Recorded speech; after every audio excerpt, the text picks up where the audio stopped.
Jangan ngotot minta sesuatu, tapi ketika diberikan gak bisa syukurin. Itu yang bahaya nanti saat hisab. Nih rumah, kenapa disebutkan maskan? Tempat untuk tinggal. Tapi kata maskan dari kata sakinah. Sakinah itu sesuatu yang tenang, tentram.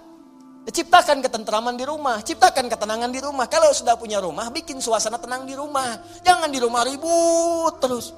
Di rumah berselisih terus. Kalau Anda di rumah tiap hari ribut, artinya kurang syukur Anda kepada Allah. Orang yang gak punya rumah, belum dapat amanah rumah, masih ngontrak, ada yang numpang tinggal, dia hidupnya tenang. Masa Anda yang dikasih gak tenang?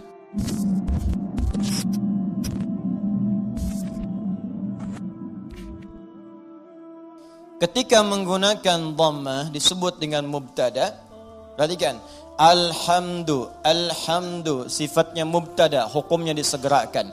Maka kalau Anda sedang mendapatkan nikmat dari Allah Subhanahu wa taala, Rahman, nikmat sehat, nikmat rizki, harta benda, nikmat keluarga, nikmat kenyamanan hidup, maka bersegeralah untuk memuji Allah Subhanahu wa taala. Syukur kepadanya. Maka Anda ucapkan alhamdu, sifatnya disegerakan untuk kita menjadikan sifat syukur kita kepada Allah setelah menerima nikmat. Ini hukum umum. Bukankah Anda kalau saya berikan sesuatu, Anda seketika mengucapkan ucapan? Apa ucapannya? Terima kasih. Ya, saya berikan sesuatu, Anda ucapkan pada siapa? Terima kasih. Ya kan? Anda terima, Anda ucapkan, saya kasih, Anda terima. Begitu saya berikan, terima kasih. Ya kan? Terima kasih Ustaz. Sekarang Allah berikan pada kita. Allah berikan pada saya. Allah berikan pada Anda. Allah berikan pada kita. Nikmat, kebutuhan, rizki, segalanya. Setelah kita menerima itu, apa yang harus kita lakukan? Maka Allah ajarkan kepada kita. Alhamdulillah. Cepat, segera. Jangan tunda, jangan diakhirkan. Begitu terima, syukur pada Allah. Alhamdulillah. Alhamdulillah. Jelas sampai sini? Makanya kalimat alhamdulillah ini, itu dalam bacaan tafsir bisa dibaca dengan A. Bisa dibaca dengan A untuk menegaskan. Dari mana taunya Ustaz? Teruskan bacaannya. Wa ruwiya an Sufyan ibn Uyainah wa Ru'bah ibn al-Hajjaj annahuma qala alhamdulillahi bin nasbi wa huwa ala idmari fi'lin. Sufyan ibn Uyainah, kemudian juga Ru'bah bin al-Hajjaj, keduanya ahli tentunya dalam bidang qiraat, ya, keduanya menyampaikan riwayat bacaan dengan fathah, tapi riwayat ini untuk tafsir. Ingat, bukan untuk bacaan dalam salat. Boleh dibaca dengan fathah, tapi bukan dalam salat. Ingat, dalam tafsir untuk menegaskan perintah segera bersyukur kepada Allah ketika menerima nikmat. Kenapa dibaca alhamdulillah? Untuk menunjukkan kalimat perintah sebelumnya yang ditiadakan untuk memudahkan bacaan kita. Asal kalimatnya kalau kita turunkan, qulu, perintah dari Allahnya. Qulu. Katakan oleh kalian semua, alhamdulillah, alhamdulillah. Cuman kalimat ini yang gak muncul. Ya, Allah tidak menurunkan kalimat ini karena sudah dipahami oleh orang Arab. Orang Arab paham.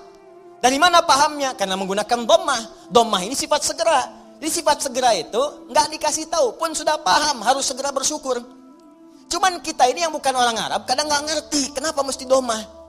Maka dijelaskan oleh dua ulama tadi. Kenapa pakai dhammah? Karena asal perintah itu untuk bersyukur sifatnya perintah. Kalau mau dimunculkan dalam tafsir ada kalimat sebelumnya qulu. Kalau dapat anugerah dari Allah cepat minimal katakan, cepat syukuri. Kalau orang Arab gak perlu itu lagi. Makanya ketika Quran diturunkan dengan bahasa Arab tidak menggunakan kata qulu lagi. Saking pahamnya orang Arab dengan itu. Cukup dengan kalimat alhamdulillahi rabbil alamin. Paham? Maka kalimat yang pertama, ini perintah dari Allah Subhanahu wa taala. Kalau sudah mendapatkan nikmat yang tadi, nikmat diberi, nikmat sehat, nikmat rizki, nikmat macam-macam, maka adab yang pertama dari kita terhadap Allah Subhanahu wa taala, berterima kasihlah kepada Allah Subhanahu wa taala dengan semua nikmat yang telah diberikan itu. Kalimat pertama yang kita ucapkan, segera bersyukur kepada Allah dengan kalimat alhamdulillahi rabbil alamin. Maka kalau ada sesuatu kita dapatkan, adab yang pertama, saya tulis ya, adabnya nanti ada 3. 1, ucapkan kalimat tahmid. Awas, nanti ada kaitan nih dengan penambahan nikmat. Anak lulus ujian, alhamdulillahi rabbil alamin. Ya, proyek dapat, alhamdulillahi rabbil alamin. Ya, dapat tempat pertama, alhamdulillahirabbil dagangan habis di luar, dagangan habis, alhamdulillahirabbil ya, ta'lim lancar, alhamdulillahirabbil dapat traktiran teman, alhamdulillahirabbil dapat tumpangan pulang, alhamdulillahirabbil alhamdulillah. Adab yang pertama. Jadi sudah adab, antum aja manusia ngasih langsung terima kasih. Masa Allah ngasih tiap hari kita ucapkan gak ucapkan alhamdulillah. Itu adab pertama. Awas hati-hati, nanti kalimat ini ringan diucapkan tapi dampaknya besar. Kita akan lihat nanti korelasi dengan ayat yang selanjutnya. Pelan-pelan sebentar di sini. Paham sampai sini? Baik, jadi pertama saya ulangi lagi. Saat kita kemudian mendapatkan semua anugerah dari Allah berupa nilai-nilai kebaikan, maka adab yang pertama bersyukurlah kepada Allah dengan mengucapkan apa? Alhamdulillahirabbil alamin. Baik, adab yang kedua. Fokus. Perhatikan baik-baik. Bukankah di kalimat alhamdulillah ini ada alif lam? Ingat ya, ada apa? Alif lam. Saya sering katakan kepada kita semuanya, pada diri saya, pada Anda, pada kita semua. Alif lam pada umumnya terbagi dua bagian, dua fungsi. Masih ingat? Satu, ma'rifah. Lam ta'rif. Menunjukkan sesuatu yang khusus. Yang kedua, istighraq. Ya, alif lam al-istighraq. Menunjukkan sesuatu yang sifatnya luas, menyeluruh. Semua, segala, tanpa kecuali. Ta'rif, qalamun, spidol, pena, pulpen, qalamun, al-qalam, yang ini bukan yang lain. Sabburatun, papan tulis. As-sabburah, papan tulis yang ini khusus, bukan yang lain. Sayyaratun, mobil, banyak di luar kendaraan. As-sayyarah, pakai alif lam, yang itu bukan yang lain. Salatun, umum, salat, gimana aja, mau cepat, mau lambat, bebas. As-salat, salatnya khusus, ada aturannya, ada ketentuannya, nggak bisa sembarangan. Nah, itu baru tahu alif lam ma'rifah saja. Kalau kita bisa baca Al-Quran dengan benar, kita paham. Kenapa kalimat salat dalam Al-Quran yang bermakna ibadah, dari takbir sampai salam, semua kalimatnya pakai alif lam. Kalau nggak pakai domir di akhirnya atau idhofah, pakai alif lam. Coba kalimat salat pertama Al-Baqarah ayat 3. Alladzina yu'minuna bil ghaibi wa yuqimunas shalah. 43 wa aqimus salata wa atuz zakah wa aqimus salat. 45 wasta'inu bis sabri was salat. 153 ya ayyuhalladzina amanu ista'inu bis sabri was salat. 238 hafizu 'alas salawati was salatil wusta. Tadi dibacakan dalam salat Isya, Quran surat 17 ayat 78. Aqimis salata liduluki syamsi ila ghasaqil laili wa qur'anal fajr. Quran surah 29 ayat ke-45. Utlu ma uhiya ilaika minal kitab wa aqimis shalah. Selalu pakai alif lam yang bermakna salat, ibadah. Kenapa menggunakan alif lam? Ingin memberi pesan kepada kita, kalau salat jangan sembarangan. Jangan semaunya. Asal salat. Amin. Masya Allah, zuhur 2 menit. Bayangin. Paling nampak saat tarawih lah. Yang 11 rakaat 1 jam. Yang 23 ada yang 7 menit. Kok cepet amat sih? Amat aja gak cepet-cepet. Lancar tiap tahun diulang-ulang, masa belum lancar juga? Lancar sih iya, tapi kan Nabi juga gak begitu, John. Ada aturannya, ada tumakninahnya, kan? Ada ketenangannya. Kamu gak tumakninah? Enggak, tumakninah sedang sholat sendiri tuh, paling belakang perempuan. Bukan itu.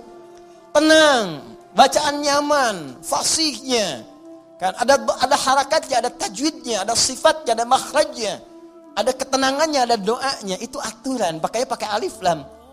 Ya, itu ma'rifah. Istighraq menunjuk pada yang luas tanpa ada kecualinya. Semua dicakup. Ya, dan semua yang terdapat, tidak ada satu pun tersisa untuk yang lain. Semua tercakup. Nah, dua-duanya ini kita bisa terapkan dalam hukum kalimat alhamdu. Yang pertama, alhamdu. Kalau Anda ingin mengucapkan terima kasih, syukur kepada Allah Subhanahu wa taala, maka khususkan semua syukur itu hanya milik Allah saja. Jangan mengambil bagian darinya. Jadi kalau sudah merasakan semua karena Allah, ini kan yang ngasih Anda selamat Allah. Yang ngasih anak Anda lulus bisa hafal Quran itu Allah. Yang bisa menjadikan Anda sukses dalam pekerjaan Allah. Kalau nggak berkehendak nggak bisa. Anda kerja sampai bertahun-tahun, sampai banting tulang, banting kepala, banting kaki, banting apapun. Semua dibanting. Kalau Allah nggak berkehendak nggak akan jadi. Dan kita sadar karena Allah. Maka dari itu ketika kita mendapatkan adab pertamanya, bersyukur terima kasih pada Allah. Khususkan pada Allah. Jangan ngambil bagian dari situ. Karena kita meyakini apa yang kita dapatkan semua sumbernya dari Allah. Paham? Nah, makanya jangan melibatkan diri kita. Ini adab keduanya. Jangan melibatkan diri kita saat kita ingin bersyukur dan mengucapkan terima kasih kepada Allah atas nikmat yang diterima. Contoh, coba deh ibu atau antum, ikhwan ya, sering kemudian mengantar anak, ujiannya bagus, hafal Al-Quran, bagus. Pernah sering ada yang berucap begini, Masya Allah ukhti, luar biasa ya anaknya bisa hafal Quran. Ya Allah akhi, Masya Allah luar biasa, nilai antum sempurna. Akhi Masya Allah pekerjaan antum luar biasa bagus, beda dengan yang lain-lain sebelumnya. Pernah ada orang kadang memuji seperti itu? Nah saat muncul kalimat itu sadari, ini titipan dari Allah. Barangkali ada yang belum kita syukuri. Kita belum sempat terima kasih nih sama Allah nih. Atau diuji, sadar gak bahwa itu tuh pemberian Allah. Kalau Allah berkehendak bukan anak kita yang hafal, anak orang lain. Cuma dititipkan pada anak kita untuk menguji apakah kita ini mampu gak bersyukur kepada Allah. Mampu gak menyerahkan urusan kita kepada Allah. Sadar gak bahwa Allah yang kasih. Makanya orang tua yang baik ketika mendapati anaknya hafal Al-Quran misal, juara pertama di sekolahnya. Dipuji oleh orang lain, gurunya bahkan mengatakan, ibu Masya Allah anaknya luar biasa, pintar, cepat pahamnya. Alhamdulillahirrabbilalamin. Ini semua karunia Allah subhanahu wa ta'ala. Adab pertama. Tapi kalau sudah mengucapkan itu, hukum alif lam ma'rifah berlaku. Khususkan hanya pada Allah. Kita jangan ngambil bagian dari situ. Kalau ngambil bagiannya, maka berkurang sifat pujiannya. Ibu Masya Allah anaknya luar biasa bu, cepat pahamnya. Hafalan Qurannya sempurna. Yang lain 2 tahun, dia 2 bulan dah hafal. Masya Allah. Alhamdulillahirrabbilalamin. Semua karena Allah subhanahu wa ta'ala. Ya memang saya juga tiap hari sih ngasih. Saya dampingi, terus malam didoain, cek tahajud, sujud. Kalau cek mau bisa begitu, habis tuh. Jelas ya? Jadi jangan ambil bagian dari situ. Jadi kalau sudah al pakai alif lam, nggak ada walaupun, meskipun, walau demikian itu hilang. Ya, ada ikhwan misalnya kadar Allah sakit di rumah sakit. Hari pertama udah lebih baik, ditanya sering lupa nih kalimat begini. Gimana akhi? Alhamdulillah lebih baik ya walaupun udah nggak usah ya walaupun sedikit lagi udah nggak usah pakai walaupun meskipun walaupun walau demikian itu udah hilang karena udah ada alif lam. Jelas ya, udah ada alif lam. Ini tuh kayak sederhana beneran deh, bener saya serius ya. Ba 1 huruf cuman maknanya dalam. Alif lam ya, alif lam cuman al dibacanya. Tiap hari al itu banyak, tapi yang ini tuh beda dengan yang lain. Anda boleh gunakan al pada yang lain, tapi al melekat pada alhamdulillah beda. Lain dengan al pukat, lain dengan al kalin, lain dengan al yang lainnya beda. Jadi al di sini khusus. Ketika disebutkan al di sini, lekatkan semuanya karena Allah. Gak usah campuri pakai yang lain-lain. Makanya setan itu sering menggerakkan di hati kita pada sisi nafsu, supaya itu dikurangi. Jadi nilai pahalanya berkurang. Bukan cuma nilai pahala, nanti saya sebutkan kalimat yang lainnya. Begitu nanti yang ini sempurna, turun nanti pernyataan dari Allah subhanahu wa ta'ala. Begitu benar, akan datang lagi yang lebih besar dibanding yang sebelumnya. Datang, meningkat lagi. Ini yang paling dahsyat. Tapi hukum yang kedua ini mesti berlaku. Jadi begitu ada pujian, ada apapun, ucapkan apa? Alhamdulillahirrabbilalamin. Tutup bagian diri kita yang ingin maju ke depan. Sudah. Tapi, kenapa tapi Pak? Tapi semua ini dari Allah. Tidak ada peran saya sedikit pun di sini. Jelas sampai sini? Baik. Dan al berlaku yang kedua yaitu istighraq pada semua jenis kenikmatan yang kita raih. Ya, awas hati-hati, jangan cuma di satu sisi saja. Awas hati-hati. Lupa kita itu.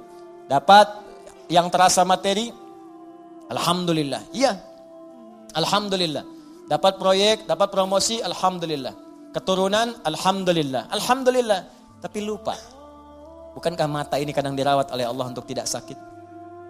Berapa kali bersyukur dengan nikmat mata ini? Berapa kali bersyukur dengan nikmat telinga yang jelas terdengar? Berapa kali bersyukur dengan nikmat kaki yang bisa melangkah? Anda berharap-harap buat dapat proyek segala rupa, diuji oleh Allah, sakit kaki aja, nggak bisa berangkat kerja, hilang tuh. Jutaan, ratusan ribu, sekian, sakit, hilang. Cuman kaki aja satu, kena duri aja, ya tek, dah. Telinga nggak berfungsi sedikit, pusing, capek. Mata, kena gangguan, proyek nggak bisa kelihatan, susah. Berapa kali kita bersyukur dengan semua nikmat ini? Kadang kita bersyukur dengan segala hal yang kita dambakan dan belum kita pegang, tapi kita lupa dengan semua nikmat yang telah Allah anugerahkan pada kita dan melekat pada jasad kita. Maka dari itu dipaksa kita untuk mengucapkan kalimat ini setiap selesai salat. Supaya ingat banyak nikmat yang telah Allah berikan pada kita, walaupun kita berharap-harap yang lain yang belum tentu kita butuhkan. Kalau bahasa yang lainnya mungkin, ini nikmat dah banyak yang kamu butuhkan, saya berikan. Itu aja belum disyukuri, kamu minta yang lain. Itu aja belum mampu nyukurin, kenapa minta yang lain? Yang belum tentu kita butuh, belum tentu kita perlukan. Makanya setelah kita subhanallah, subhanallah, subhanallah, subhanallah, makna salat apa yang diucapkan? Alhamdulillah, alhamdulillah, alhamdulillah, alhamdulillah, alhamdulillah. Supaya sadar telah banyak nikmat yang kita peroleh, yang kadang kita menuntut banyak hal yang belum tentu kita butuhkan, tapi kita telah mendapatkan limpahan rahmat yang telah kita perlukan selama hidup kita. Jelas? Nah, bagian terakhir, adab yang ketiga. Ya, adab pertama, ucapkan tahmid. Ya, satu. Adab yang kedua, jangan mengambil bagian. Ya. Atau kita bisa tegaskan dengan kalimat, tujukan khusus kepada Allah. Khusus kepada Allah. Jadi jangan mengambil bagian dari tahmid kita itu. Saya naikkan ke atas sebagai adab kepada Allah. Dalam semua nikmat yang Allah berikan kepada kita, baik terasa ataupun yang belum terasakan. Ya, yang terasa sifatnya ini yang kita dapati dalam kehidupan kita. Yang belum terasakan, yang kadang-kadang kita ikhtiar baru kita peroleh. Jangan bedakan semuanya. Semua setiap kita dapati, alhamdulillah. Makanya kalau berzikir pasca sholat, jangan cuma di lisan. Saat alhamdulillah itu, kaitkan dengan nikmat yang telah kita dapatkan. Dia begitu mengucapkan alhamdulillah, alhamdulillah, alhamdulillah. Bayangkan mata sehat, telinga sehat, kaki sehat, hati sehat, pikiran sehat, bening semuanya. Ya, anak sehat, semua sehat, istri sehat, suami sehat. Alhamdulillah, alhamdulillah. Makanya bersyukurnya nikmat. Alhamdulillah, alhamdulillah, alhamdulillah, alhamdulillah. Tapi gak ada yang nyampe ke hati gitu. Gak ada yang nyampe. Coba deh ucapkan pelan-pelan. Alhamdulillah, alhamdulillah, alhamdulillah. Rasakan. Itu tenang ke hatinya itu. Enak gitu. Zikir yang terasa itu nikmat ke hatinya. Dan ada ketenangan dalam jiwa kita. Ada getaran. Ada getaran tersendiri. Enak rasanya itu. Ada sentuhan ke hati kita. Ya, sentuhlah ia tepat di hatimu. Maka ia akan jadi milikmu untuk selamanya. Ya, sentuh. Maka bacakan zikirmu dengan bahasa hatimu sehingga terjadi koneksi antara hati dengan lisanmu. Catat dulu, mana dulu. Bacakan. Alhamdulillah, alhamdulillah, alhamdulillah. Tenang. Ala bidzikrillahi tatma'innul. Yakinlah kalau zikirmu benar kepada Allah, hatimu akan tenang. Ala itu harful ikhbar wa taukid, menyampaikan sekaligus menekankan. Jadi kalau zikirnya hati belum tenang, berarti ada yang enggak benar zikirnya, ada yang belum tepat. Paham ya? Nah, itu dhammah banyak terkumpul. Banyak. Semua segala hanya milik Allah. Jadi semua punya Allah itu banyak. Jadi semua aktivitas kita yang kita dapatkan nikmatnya itu semua punya Allah. Banyak punya Allah, enggak berkurang. Banyak. Banyak, banyak, banyak. Nah, yang terakhir. Ingat baik-baik, kalimat alhamdulillah itu mengandung makna syukur. Syukur.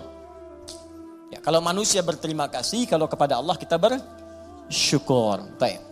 Apa artinya syukur? Ya, syukur itu kalau mau dicatat boleh, kalau mau didengar, dihafalkan atau disimak kembali pun tidak ada masalah, yang penting paham. Paham maksudnya. Syukur itu ungkapan rasa terima kasih, ungkapan rasa terima kasih dan bahagia, ungkapan rasa terima kasih dan bahagia atas nikmat yang diperoleh,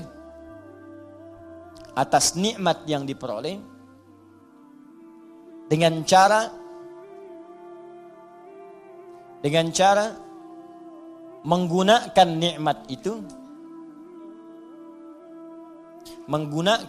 nikmat itu sesuai dengan ketentuan yang telah Allah tetapkan. Sesuai dengan ketentuan yang telah Allah tetapkan. Sesuai dengan ketentuan yang telah Allah tetapkan. Sudah? Baik. Ungkapan terima kasih atau bahagia atas nikmat yang diperoleh dengan cara menggunakan nikmat itu sesuai dengan ketentuan yang telah Allah tetapkan. Baik. Awas, ini kalimat singkat tapi isinya padat dan akan sangat berdampak dengan kuantitas. Ya, peningkatan nikmat setelahnya yang akan kita peroleh dari Allah Subhanahu wa taala. Kalau syukurnya benar, maka nanti limpahan nikmat berikutnya akan semakin bertambah. Perhatikan baik-baik. Awas, ini bagian ketiga ini yang sering gagal. Di syukur ini, adab pertamanya alhamdulillah, betul. Begitu menerima, alhamdulillah. Adab keduanya, tujukan semua karena Allah. Tapi di adab yang ketiga, ini yang paling penting dan tidak sedikit orang gagal di sini. Jangan cukupkan syukur pada kalimat alhamdulillah. Tapi optimalkan nikmat yang diraih itu sesuai fungsinya yang telah Allah tetapkan. Misal, Allah kasih pada kita nikmat sehat di mata, melihat jelas. Kita bisa bedakan objek, ini laki-laki, ini perempuan. Ini peci putih, ini peci yang hijau. Ini peci biru, ini peci yang hitam. Bahkan yang paling nikmat, paling besar, kita bisa membedakan nikmat hak dan batil. Nikmat halal dan haram.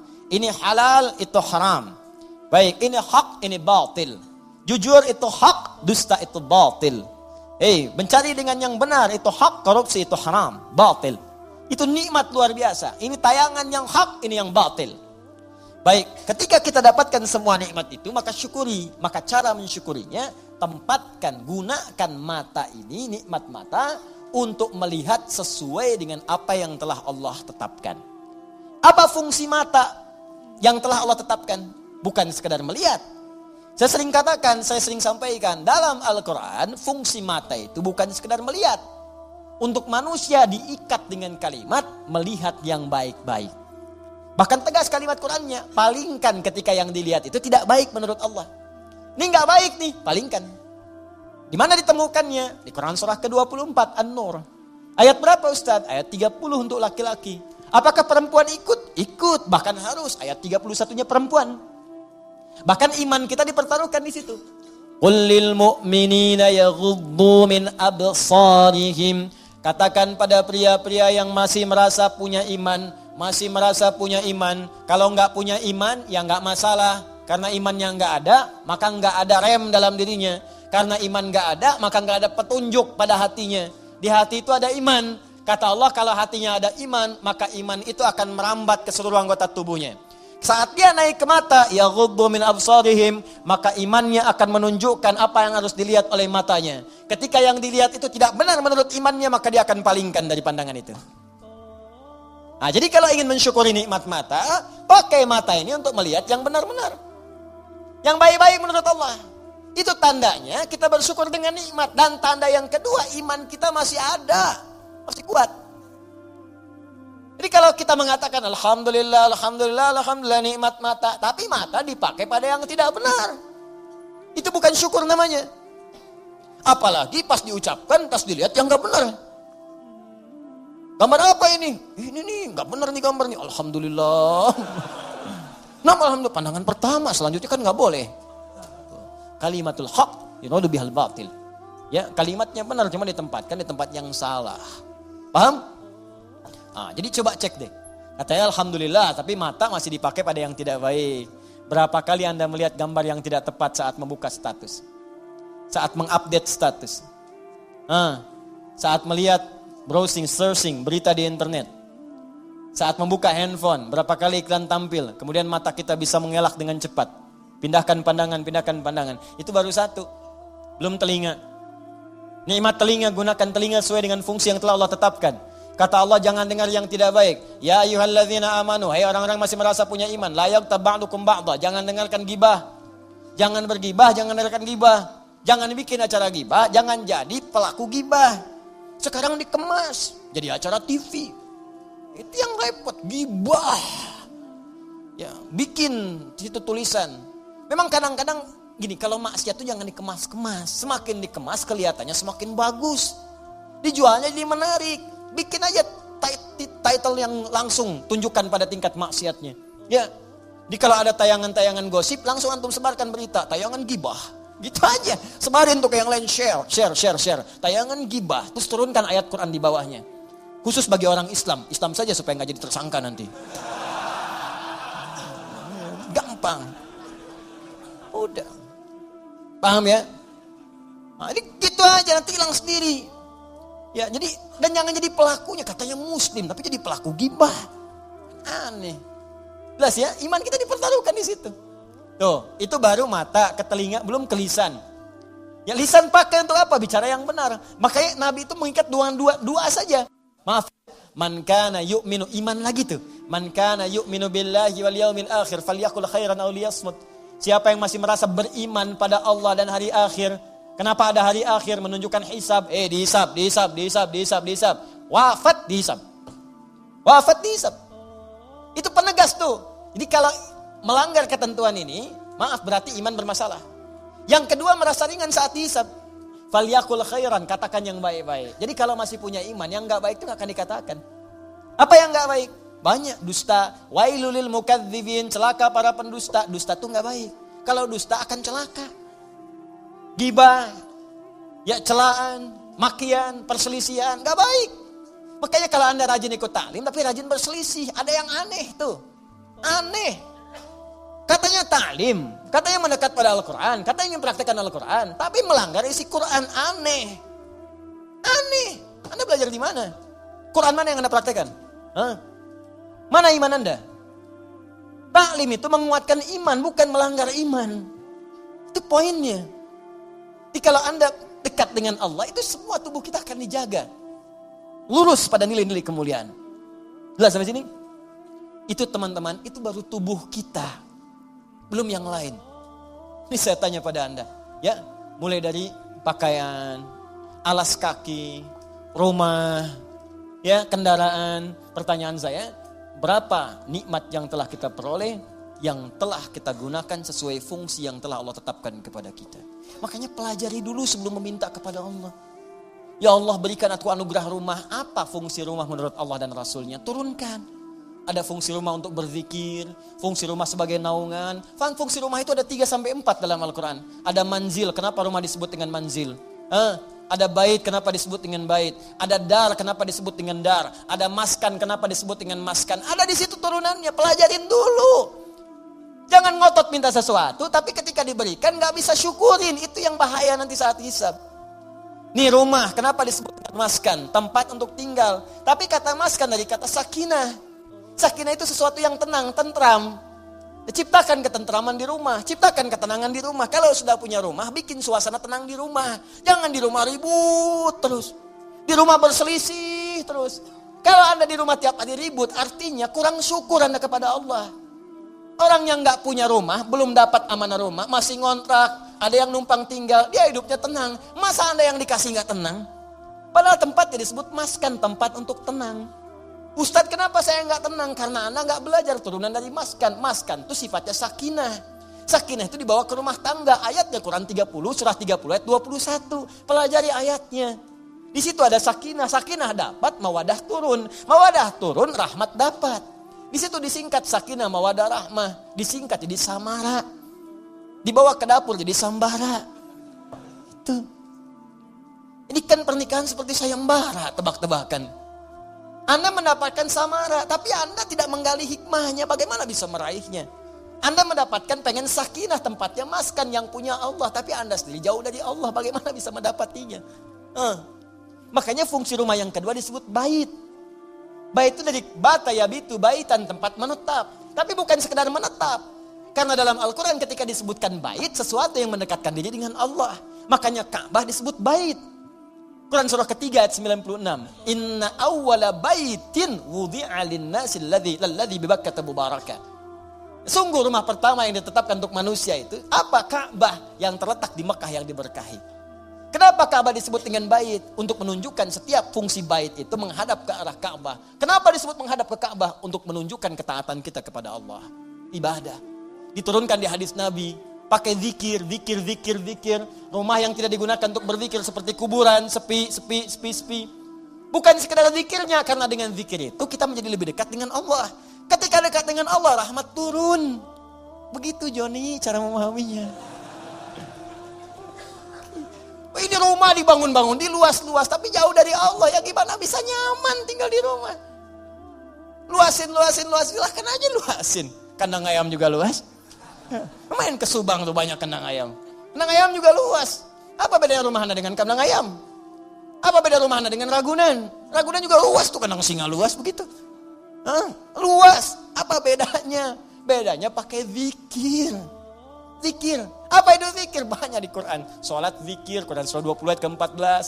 Wa aqimi sholata li dzikri, baca Quran zikir, Quran surah ke-15 ayat 9. Inna nahnu nazzalna dzikra wa inna lahu lahafizun. Bacaan subhanallah alhamdulillah kalimat thayyibat zikir, Quran surah ke-4 ayat 103. Asmaul husna zikir, Quran surah ke-2 ayat 152. Ditafsirkan dengan Quran surah ke-17 ayat ke-110. Doa itu zikir, Quran surah ke-7 ayat 205. Menghafal Quran zikir, Quran surah ke-54 ayat 17 ayat 22 ayat 32 ayat 40. Kenapa enggak dihidupkan di rumah tuh begitu? Zikir. Semua, ayo coba deh dengan istri menghafal kan? Masya Allah. Enggak apa-apa sambil bercanda. Setelah itu berlomba. Enggak apa-apa. Mama, sayang, Masya Allah. Tahu enggak bedanya keramik sama kamu? Wah, gitu. Nggak tahu Pak, kalau keramik makin lama makin antik. Kalau kamu makin lama makin cantik. Catat. Oh Bapak bisa aja, bukan karena bisanya, tapi kecantikan itu memudar di dunia. Saya ingin semua bertahan sampai ke akhirat. Yuk, kita mulai dengan menghafal Quran. Mudah-mudahan kita mendapatkan mahkota di akhirat. Itulah kecantikan dan keindahan yang hakiki di hadapan Allah Subhanahu wa Ta'ala. Masya Allah. Alim. Praktekin. Masya Allah.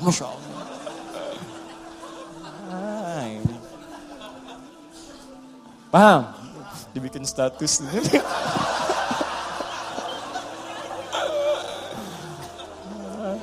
Aduh. Dunia ada aja. Gitu caranya. Ini kalau dipakai begitu enak tuh.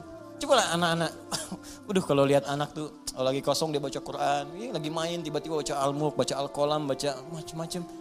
Ya, itu indah pokoknya deh. Antum lagi pulang lagi capek tiba-tiba anak dalam mainnya dia baca tuh. Amma yatasalun, lagi main aja, main sepeda, main apa gitu. Hidup tuh suasana rumah. Pakai trigger dulu, ya, kayak speaker aktif atau apa gitu kan. Ya, kemudian pasangkan 24 jam putar. Jadi suasananya terbawa. Antum belum baca nggak apa-apa, mulai pasang dulu aja speaker aktifnya. 24 jam isi, nggak apa-apa muter. Dan biasakan ya anak-anak begitu. Ya, saya berusaha mencoba. Ya, setelah itu kita berbagi dan itu dampaknya besar. Ya, saya praktekkan dulu sendiri, saya coba dulu pada anak-anak tuh dekatkan dengan Quran. Terus beli mic-an, dia bicara dengan Quran. Quran itu karena biasa Quran, makanya ketika dikasih mic pun bukan nyanyi, kasih Quran. Ya, nyampe dibawa ke mall. Begitu ke mall lihat tuh ada mic yang standing itu berdiri. Ya, Masya Allah. Orang kan biasa pakai buat karaoke, tulisannya karaoke. Dia cobain di mall. Ya, wailul likulli humadzatil lumazah. Di mall bayangin tuh. Tapi ya biarin aja, sekali-kali di mall ada ngaji kan.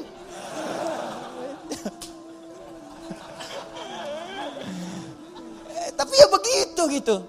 Itulah nikmat, itulah syukur. Syukur itu butuh realisasi, bukan cuma ucapan. Alhamdulillah rumah kita besar, syukur aja silakan undang bagi dengan tetangga, alhamdulillah. Tapi buktikan, jangan setelah undang tetangga segala rupa, lupa lagi dengan Allah. Tuh kalau digali banyak, ada maskan, ada bait, ada dar, ada manzil nazala, turun, manzil tempat menurunkan. Apa yang diturunkan situ? Turunkan keturunan. Makanya jangan pernah bermaksiat di luar rumah. Setelah berumah tangga ada rumah, lakukan semua hubungan di dalam rumah. Jangan maksiat di luar rumah. Ya, yang kedua menurunkan kasih sayang, menurunkan segala rahmat, menurunkan segala perhatian. Di situ berikan pada anak, pada setiap yang ada di rumah dan sebagainya. Itu baru satu. Di kadang-kadang begini, Allah udah kasih, minta yang lain, yang ini aja belum dipakai ibadah. Antum udah nyari-nyari pakaian yang lain, ini pakaian yang dipakai ini udah pernah dipakai ibadah belum? Pakai sholat, pakai ngaji, pakai macam-macam. Ini kadang-kadang begini, saya sering dapat pertanyaan, Ustaz, saya ini cari pekerjaan, gak pernah keterima. Saya bilang, sini mas, baju ada? Ada. Makan tiap hari ada? Alhamdulillah. Kendaraan ada? Sepeda Ustaz punya? Alhamdulillah. Baik. Rumah ada? Ada Ustaz, Alhamdulillah. Sudah berapa banyak yang dipakai ibadah? Sepeda sudah mengantarkan Anda pada sholat? Kadang-kadang Ustaz. Baju udah semua dipakai ibadah? Ya belum semua Ustaz. Itu Anda itu begitu. Itu kan semua titipan. Setiap titipan akan ditanya. Semua orang yang dititipkan itu gak pengen banyak. Gak ada orang titipin pengen banyak. Pengennya sedikit supaya gampang dikembalikan. Atau saat ditanya menjadi lebih mudah menjawabnya. Nah sekarang Anda aja yang dikasih oleh Allah saja titipan belum digunakan pada yang benar. Bagaimana bisa meminta yang lain? Barangkali bukan Allah belum mau ngasih. Tapi Allah menginginkan Anda maksimalkan dulu nikmat yang ini. Kalau sudah semua maksimal, jangankan Anda minta. Belum minta pun Allah bisa kirimkan yang lain. Itu poinnya. Mudah bagi Allah. Karena Allah mampu menguasai semua alam. Jangankan pengen pekerjaan, semua alam pengen dikasihkan. Jangankan menguasai, merawat semuanya, memberikan semuanya, ngasih, memberikan, merawat, mencukupkan, semua diberikan. Sifat yang memberikan, merawat, memenuhi semuanya tanpa kecuali dalam bahasa Arab disebut dengan rububiyah. Yang memilikinya disebut dengan Rabb. Karena itu kata Rabb secara tunggal, kalau tidak dilekatkan dengan kalimat lain, itu artinya nggak boleh diberikan kecuali hanya pada Allah saja. Rabb. Awas hati-hati, Rabb. Nggak boleh manusia diberi nama dengan Rabb. Rabb. Kecuali disambung dengan yang lain. Robbie Williams, misalkan. Nah, atau misalnya Muhammad Rabbi, ya. Kalau bersambung dengan yang lain boleh. Boleh. Ya, di kisah Nabi Yusuf Quran surah 12 ayat ke-42. Ya. Wa qala lilladzi dhanna annahu najin minhuma udhkurni 'inda rabbik. Bukan Allah di situ. Ya, ketika Yusuf alaihissalam berkata kepada satu di antara dua orang yang ditakwilkan mimpinya dan dia duga dia akan berhasil keluar dari situ selamat. Ya selamat. Maka dia katakan berikan pesan kepada orang ini, ya napi yang akan lolos ini, selamat ini, kata Nabi Yusuf alaihissalam, nanti sebutkan kisah saya kepada rajamu. Ya Rabb di situnya, tapi ada kaf di situ, Rabbik, bukan Rabb sendiri. Ditunjukkan kepada raja. Jelas sampai sini? Baik, itu boleh, gak ada masalah. Nah, tapi ingat sifat Rabb, kalaupun dilekatkan dengan kalimat lain, itu tidak hanya menunjuk pada aspek kepemimpinan, tapi ada perawatan dan maslahat di dalamnya. Yuk kita baca sedikit tafsirnya.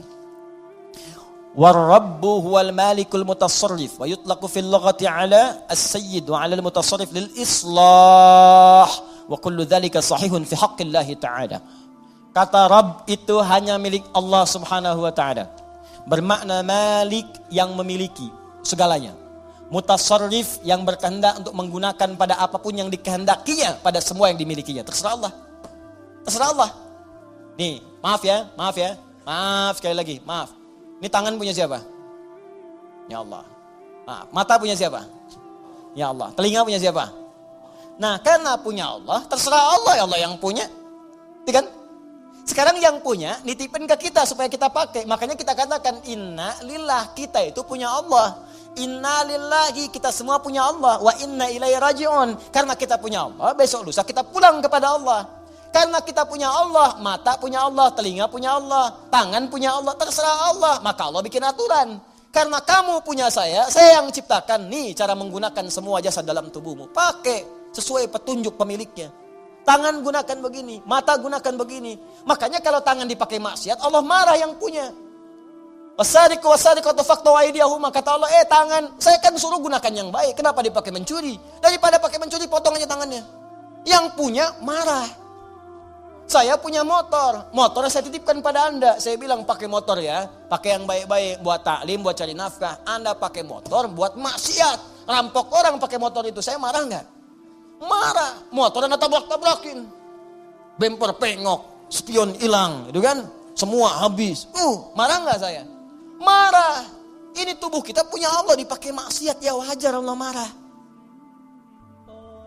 Perangkat hidup punya Allah, dipakai maksiat, wajar Allah marah. Malikul mutasarrif. Makanya kata yang memiliki dan mengatur semuanya sesuai dengan kehendaknya itu Rabb namanya. Kalau kalimat itu diambil untuk sifat keteladanan kepada makhluk misal manusia, maka tambahkan kalimat lain. Rabbul Bait yang merawat rumah. Ya, Rabbud Daulah yang merawat pemerintahan. Kenapa disebut Rabb? Supaya dengan perawatan itu memberikan maslahat. Makanya para pemimpin baik di rumah tangga ataupun aspek yang lebih luas lagi, kalau dia memimpin tapi tidak mengarahkan pada yang lebih baik, besar pertanggungjawabannya di hadapan Allah Subhanahu wa taala. Tinggi itu. Awas, hati-hati. Hati-hati. Dan itu berat di hadapan Allah Subhanahu wa taala. Nah, kita tutup kalimatnya, alhamdulillahi rabbil alamin. Kata Allah, kenapa menggunakan kata Rabb? Rabb itu sifat memberi tanpa batas, sifat merawat dengan sempurna. Kalau engkau bersyukur kepadaku, menggunakan semua nikmat yang telah aku berikan sesuai dengan perintahku dan fungsinya, maka aku akan tambahkan lagi bagi kalian. Tambahkan lagi. Dan aku akan rawat kalian beserta nikmat-nikmat itu sehingga semua nikmat terpakai dalam hidup kalian. Itu yang disebut dengan berkah. Dapat gaji 100 ribu, semuanya tergunakan dalam manfaat. Kan ada orang dapat 1 miliar sebulan, tapi nggak ada manfaatnya, habis. 100 juta 3 hari habis. 200 juta sepekan habis, tapi manfaatnya nggak kerasa. Aduh, kadang-kadang kasihan. Kasihan banget. Dapat gaji 100 juta, sepekan habis. Pakai nonton burung, pakai nonton kuda doang. Kuda lewat, bayar 20 juta, cuma lihat kuda doang. Masya Allah, pakai ini, pakai itu. Jalan sini, dia sini gak menikmati. Kalau berkah gak apa-apa, makin banyak makin berkah. Banyak beri orang lagi, sedekah lagi, berkah gak apa-apa. Ya, pilih mana? Sedikit tapi berkah atau banyak tapi berkah? Banyak tapi berkah. Banyak berkah. Ya berangkat umrah, berangkat haji, sedekah, infak, ini banyak berkah, banyak. Alhamdulillah, gak apa-apa. Tapi sering terjadi, banyak dikumpul-kumpul, dia sendiri gak merasakan itu. Dan yang paling dahsyat itu, kadang berkelahi dengan orang yang dipegang aja di tabungannya belum habis. Itu sekarang banyak orang aneh itu. Banyak orang aneh. Beneran, serius saya. Banyak orang aneh. Kalau Anda cek, kekayaannya luar biasa. Miliaran, triliunan dan sebagainya. Tapi masih mengharapkan yang lain. Itu aja belum kepake buat dia. Bawa uang aja 1 miliar, masuk ke restoran. Makan, mau makan apa situ? Itu aja belum habis. Sudah pengen makan aspal, makan hutan, makan ini, makan itu. Allahu Akbar. Apa yang mau dimakan? Kasihan saya. Kasihan bener. Hidupnya kasihan, dikumpul-kumpul kepake enggak. Mati aja, udah. Udah selesai itu. Jadi cuma mewariskan masalah. Dan kalau enggak berkah, celaka begitu dia meninggal. Orang rebutan, anak cucunya rebutan. Saling tembak, saling bunuh, meninggal. Enggak ada yang dapet. Kan sering saya bilang kayak 2 orang rebutan mobil. Dua-duanya meninggal, mobilnya cuma ketawa. Paham ya? Nah, maka kalau kita benar menggunakannya, Rabb, sifat rububiyah itu muncul. Allah akan merawat. Maksudnya menjadikan semua nikmat yang Allah berikan pada kita berkah. Kepake semua. Kepake, ada manfaatnya. Berkah itu ziyadatul khair, nilai kebaikannya bertambah.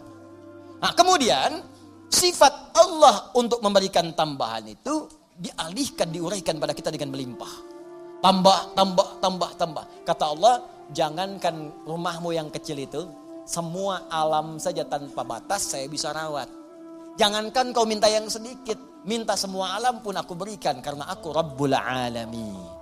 Karena itu sifat lillah, alhamdulillahi, hi harakatnya. Kemudian sifat yang kedua ikut Rabbi, bukan Rabbu, Rabbi i-nya menunjuk kepada Allah tadi. Seperti bismillahirrahmani. Ya, rahmani i ke Allah. Maka Rabbi ke Allah, Rabbil Alamina. Kata Allah, akulah Tuhan yang merawat, yang menguasai semua alam. Alam saja sudah jamak bentuknya. Alam, jamak. Alamin, jam'ul jamak. Jamak dari semua jamak. Jadi kalau ada yang banyak, semua yang banyak itu aku kuasai, kata Allah. Manusia sedikit. Kalau kau mau minta, aku berikan. Apa yang kamu inginkan? Kalau kamu ingin aku rawat. Jangankan kamu, semua alam aja aku rawat, apalagi cuman kamu. Jelas ya? Nah, maka dari itu, pada ayat yang ketiganya, Allah turunkan kemudian ayat yang sangat indah untuk menerapkan kaidah di ayat yang kedua ini. Perhatikan baik-baik. Kalau Anda benar-benar bersyukur kepadaku, kata Allah, menggunakan nikmat dengan baik, sesuai peruntukanku, aku akan tambahkan kepadamu, aku akan rawat nikmatmu, bahkan apapun yang kamu minta, walaupun sepenuh alam, aku akan berikan jika engkau itu butuhkan. Karena aku penguasa, pemilik, dan pengatur semua alam tanpa kecuali. Maka turun Quran surah ke-14 ayat ke-7 di kaidah ini.